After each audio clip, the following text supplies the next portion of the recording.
if you can answer the questions truthfully and we can move forward. Can we do that? I don't recall. All right. Detective Thorpe, his brain was the size of a squirrel brain. So you can just tell him anything, he gonna go for it.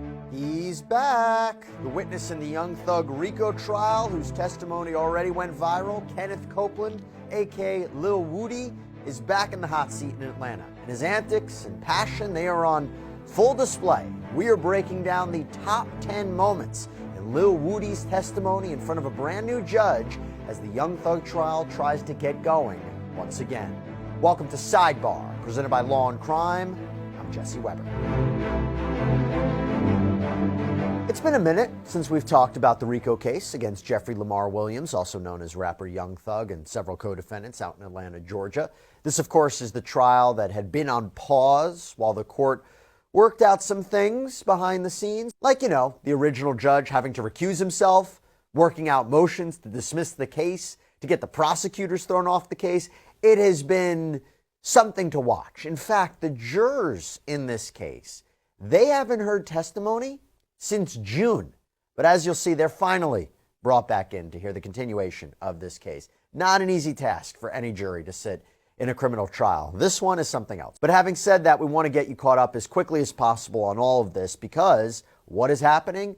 The state's star witness seems to be once again causing trouble for the prosecution. Now, if you've been following this trial on the Law and Crime Network, you know that Judge Earl Glanville was removed from the case after overseeing it for more than a year.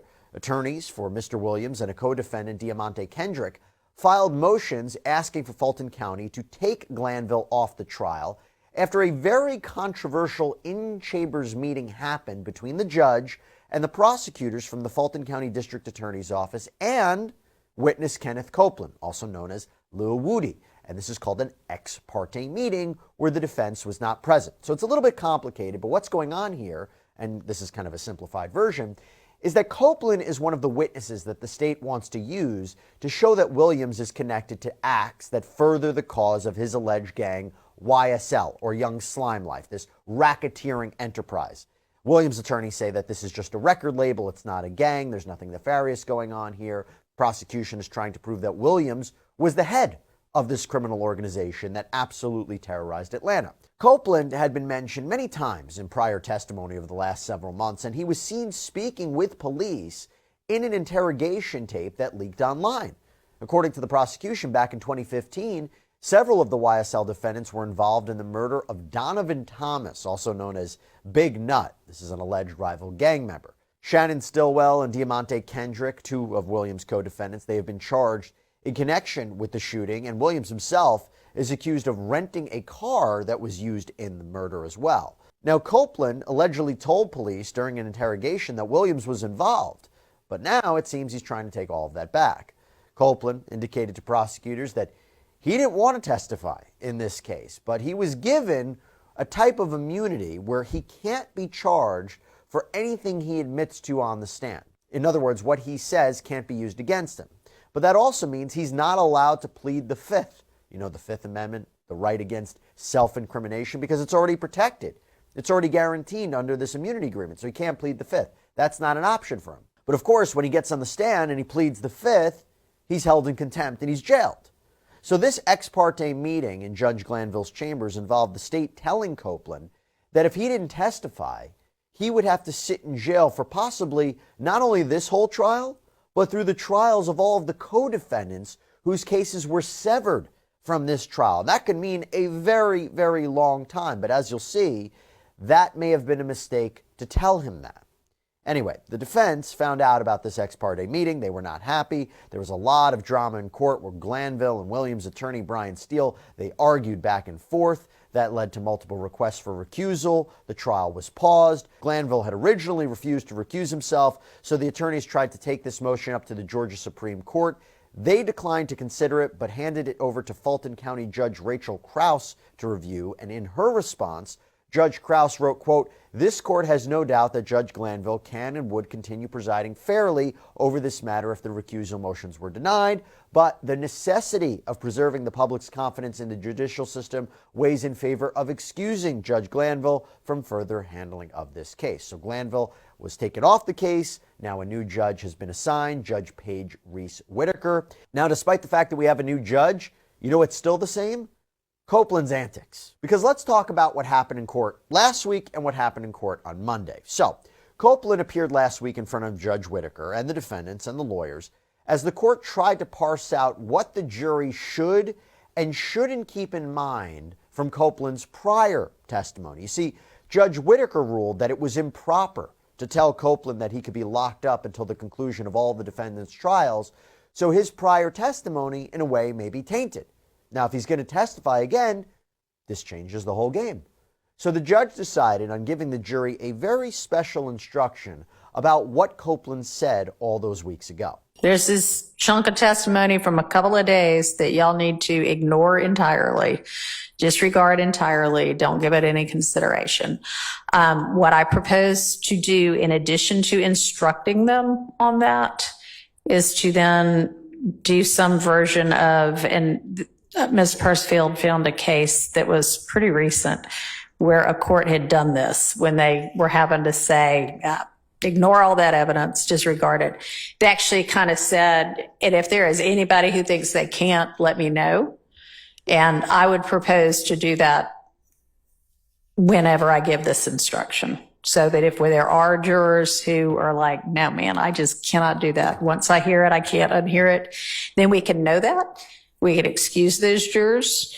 And I mean, I guess if it's 8 jurors that say that, then we might have a mistrial. But better to go ahead and figure out from the outset, as far as I'm concerned, can you do that? Instead of just being left with, oh, they're presumed to do it. Now, the judge brought Kenneth Copeland into the courtroom. Again, the jury's not here yet. We're going to come back the following week to see if he was going to cooperate this time around. So let me, Jan, I'm telling you to your face, you just said that something about it, they can lock me up for lying. I'm telling you to your face, this is all I do. And you're telling me that they can lock me up if I lie. But if I sit here and testify, so the E-way going to jail.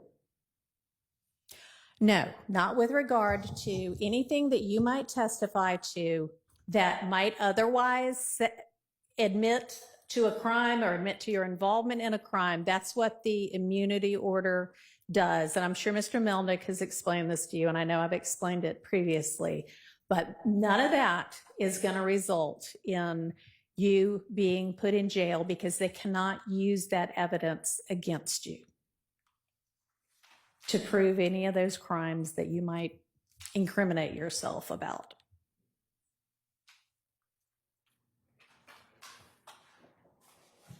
So are you going to testify or not?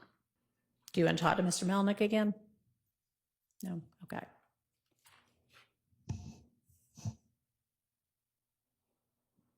All right. Okay.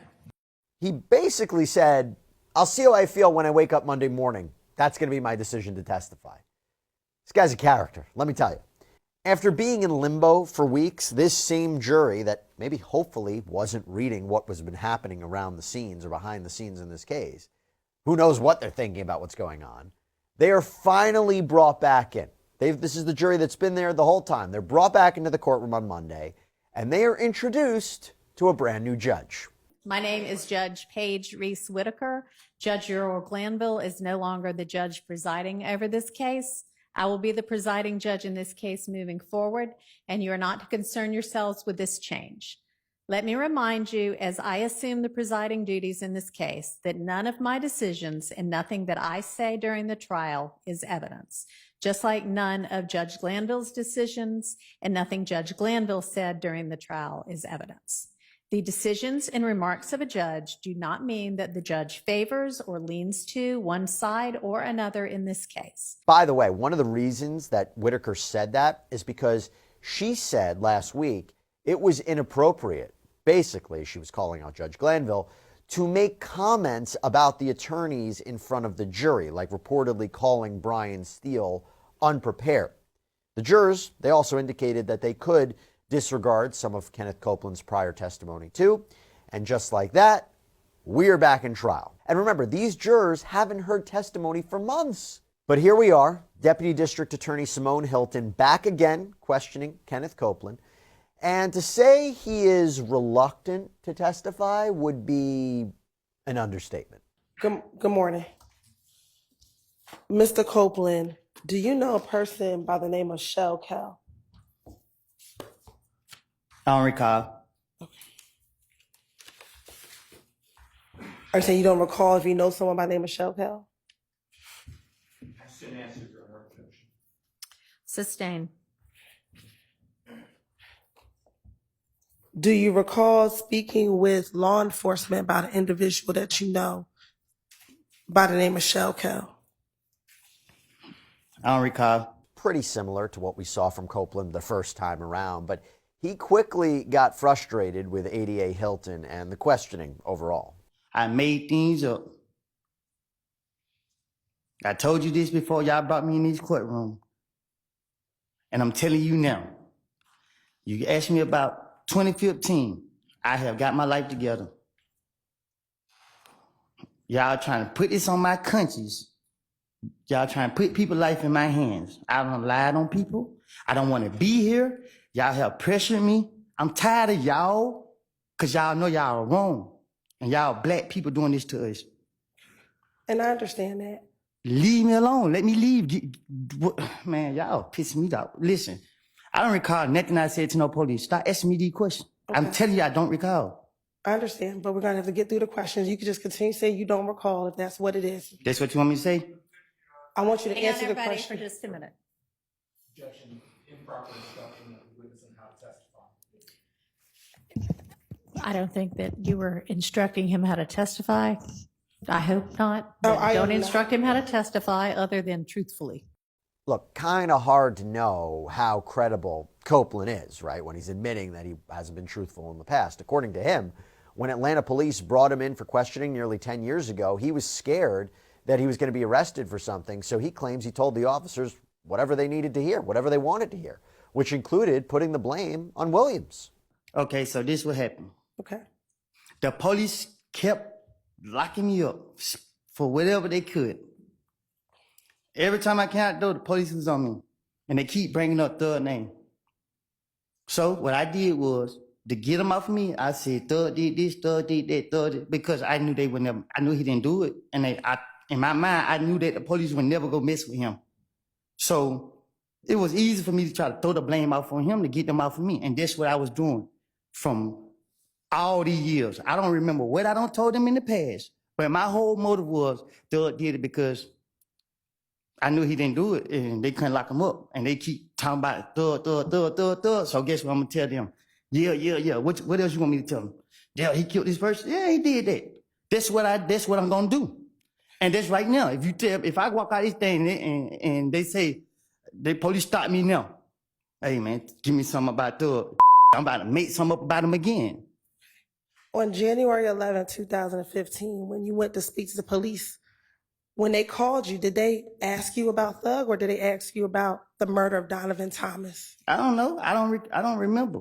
Did you go down to the police department on your own to tell them that you did not kill Donovan Thomas? Did I go on my own? Did you walk into the police department by yourself to tell them on the morning of January 11, 2015, that you did not kill Donovan Thomas? I don't recall. Okay. So you don't recall going to the police, or you don't recall why? I don't recall none of that. All right. I just know that every time the police was after me, trying to get me, they kept bringing his name up. And I knew that they had me for what I had, so I was like, yeah, whatever y'all want me to say, I would say it. And that's what I told Gaither and Dennis, and that's why they kept coming after me, because they felt like, okay, they can make a case out to him or whatever they trying to do. So they knew that, okay, we gonna get Woody today, he gonna have something to say about Thug, and it's wrong. And y'all is wrong because y'all know that I'm full of and y'all keep trying to drag me in here to bring up that y'all know I don't say it. Why is y'all doing that? Leave me alone. If y'all gonna charge me for what I did, I don't did the time for the crimes y'all caught me for. I have to say, if you're just listening to this episode on our podcast and not watching it on YouTube, I'm sorry, but you are really missing out on some visuals here. Copeland, visibly irritated. His facial expressions are so expressive, by the way. Such a unique witness. Anyway, Copeland at times called out the detectives, too, who questioned him about Williams, even saying this. Detective Thorpe, his brain was the size of a squirrel brain. So you could just tell him anything, he gonna go for it. So at this point, Prosecutor Hilton asked to treat Copeland as a hostile witness, and the judge allowed it. That means Hilton can change up her style of questioning. Almost seems like a cross-examination of Copeland, even though he is their witness. He's a witness for the state. Courts allow this when a witness is being openly obstinate or might be lying. And what's your new version? What's your truth today? That I lied. And that you lied about everything back in 2015? My truth today is I lied and put the blame on others for a lot of activities. I ain't telling on myself. I ain't got nothing else to say. I don't recall. Okay. Now, you keep saying that you told Detective Thorpe whatever it is that you wanted to say, that you were finessing him. Correct. Do you recall telling Detective Thorpe, I'm not trying to go to jail. I'm not trying to do any of that. I don't want none of this. Me and Nut ain't never had a problem. And I still ain't trying to go to jail. Okay. So why would you be lying to Detective Thorpe if you did not want to go to jail? Can you say that? Why would I be lying to him if I didn't want to go to jail? Correct. What you mean? Like you keep saying that you were just lying. Why would you lie versus just telling him the truth? That's how I was raised. I was raised up to lie to the police. I was at an early age, I was taught to lie to the police. But if you're trying not to go to jail, why would you lie to the police versus telling them the truth? You trying to trick me? I'm asking you a question. I'm not going to confess. Confess to what? Nothing.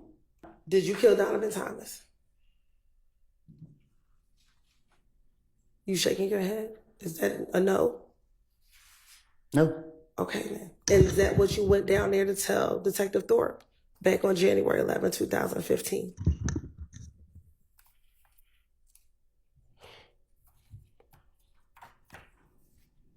What? Is that what you went down there to tell Detective Thorpe, that you did not kill Donovan Thomas? I don't understand. I don't know if this is a trick question. When you went down there, did you go down there to tell Detective Thorpe where you were the entire day and that you did not kill Donovan Thomas? Melvin, can I answer that? Yeah, you need to answer that. I don't know how to answer that. Do you need to talk to Mr. Melnick? No, I don't know if it's a trick question that she asked me. Now, to be clear, Copeland is now insisting that he didn't know who killed Thomas, but he would say anything to anyone. And he says he wasn't snitching. In January of 2015, when police were calling you about Donovan Thomas's murder. After he was killed, I wasn't around that much for him to be able to see me answer the phone or talk to any police or anything. What you talking about? Did you tell the police when they were asking you about Thug thinking you were snitching, you told the police, because like every time he called, it's like I was right there in front of him and I had walked up. I was like, that was the detective. Like, they trying to find out who, and he just felt like I was just making stuff up because I always stutter. So when you snitching is based off the truth and off facts. Lying and trying to finesse your ways is different things. So that wasn't never the case that would never be the case if he concerned about me snitching. So you only snitching if you telling the police the truth. And back in 2015, when they were calling you and they were asking you about Nut's murder, were you telling them that you were not involved in Nut's murder? I was telling them I told them everybody did. I told them Shell killed them. I told them all type of people did it. I didn't know. I don't know. Having said that, at one point, Copeland did seemingly admit to a shooting involving another Atlanta rapper known as Rich Homie Quan. The rapper's father was injured when shots were fired into an Atlanta barbershop he owned. And Copeland says he had been trying to protect a friend who he calls Threat from being questioned in connection with that shooting. Threat is now deceased, by the way. And before he said what happened, he confirmed with his attorney, I have immunity, right? Do you recall telling the investigators that at the Cascade skating ring, you confronted Kel about them shooting at you all from the bushes? What happened in Nut got nothing to do with YSL. This some excuse me language. This got everything to do with Threat. You know what I mean? I was trying to protect Threat from the get-go. You know what I mean? Threat, and they had some more stuff going on. Like, Was Threat at the gambling house when it got shot up by Kel? you say nothing I say can be used against me? That's right. Me and Threat shot up Rich Homie Coin Dad at the barbershop on Bankhead.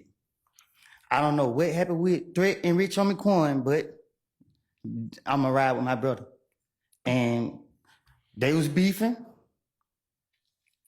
And yeah, we put up and did that. Okay. And as a result of, why did you and Threat shoot up Rich Homie Quan Daddy's barbershop? Because I'm going to ride with Threat. Okay. Did Threat tell you why he was shooting I up don't the ask no barbershop? questions. I just say, let go.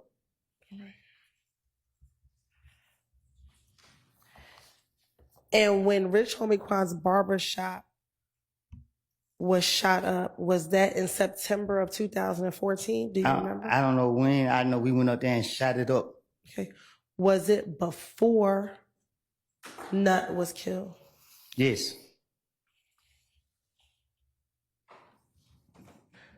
Do you remember what happened the day that you and Threat shot up Rich Homie Quan's daddy's barbershop? What you mean? Like, do you remember that day? What led up to you going to the barbershop and shooting it up? I told him let go do it. What led up to you saying, let's go do it? Why? Threat was mad. He was like, he keep scaring my language. He was talking, playing like we somebody to play with. And I was ready. I had them choppers on deck. Now, did this shooting of Rich Homie Quan's daddy's barbershop start the beef between If Gang and YSL? The beef was never between If Gang and YSL. Okay. The beef was between me, Threat, and Shell Kell. Rich Homie Quan. Because Shell Kell was trying to ride Rich Homie Quan. The streets threw YSL into what me and Threat had going on. Well, that takes me back to the shooting at Lakewood, right? Can you repeat that? Sure. You just said that the streets brought YSL into what you and Threat had going on, correct? That's what you just said? Mm-hmm. Is that a yes for the record? Yes, my bad. So according to Copeland, there wasn't any sort of problem between him and YSL. That was just a rumor that had been going around. And he once again seemingly looked for reassurance that what he said on the stand cannot be used to come back to bite him. Remember, what he says can't be used to help prosecute him. He also tried very hard to watch his language. Nothing I say could be used in no courtroom, That is correct. federal or state. Is that the parameters of the immunity or? Nothing can be used. Correct. And what your question was? When you and Shell Kell met at the Cascade skating ring, did the two of you shake hands and said that the beef was over when y'all met at the Cascade skating ring? I pulled a gun out on him At the Cascade skating at the ring? Cascade Skating Ring. Okay. Well, who'd you pull it out on? Shell Kell. And once you pulled the gun out on Shell Kell, what happened? I had somebody with me that I didn't want to get caught up in my shenanigans.